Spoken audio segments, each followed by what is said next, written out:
Abdullah ibn Abbas, he said, your lack of shyness of the two angels who sit to your right and left when you are committing your sin is greater than the sin itself.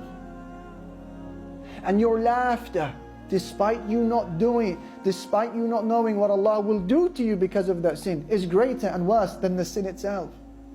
And your sadness when you miss an opportunity to sin is greater than the sin itself. And the fear that came into your heart when the wind began blowing the curtains of your room during your sin, and that fear should have been for Allah, that fear is greater than the sin itself. Allahu Akbar. To be aware of the watchful eye of Allah and making that the ultimate factor. Number 5, to hover around the people of haya. You know who they are. Walk with them, talk with them, befriend them. The greatest thing that affects us in our life is socialization. That makes us and breaks us. So if you're constantly sat in front of your phone, presenting your eyes and ears and heart to the content of hayatlessness, and that is the summary of TikTok and most of Instagram and its likes, then guess what will happen to you with time? We'll become a mirror reflection of that. But then when you walk with people of haya and you cut the stream, the sewage for a moment, and you start seeing people who are so careful how they speak, careful how they tread, shy how they present themselves, people of haya, people of religion, you become like them.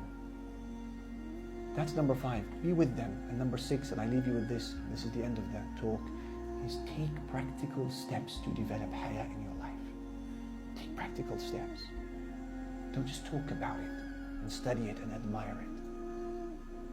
I mean, we take tens of practical steps a day to deconstruct haya.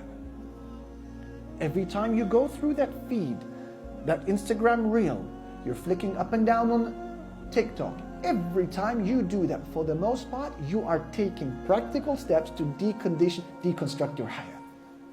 You're not the same person 10, 15, 2 hours later. You're not the same person.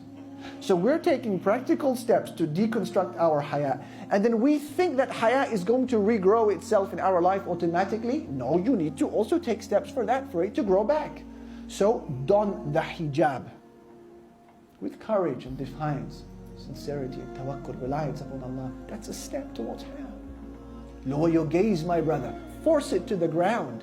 That's a practical step to haya. Then sift through your content, sift through your conversations, the people you know, our relationships to be put an end to. That's a practical step to redevelop the sensitivity of haya that should be in our hearts. Pray at night. Force yourself to the masjid even when you're tired. And watch how these values of haya will begin to come.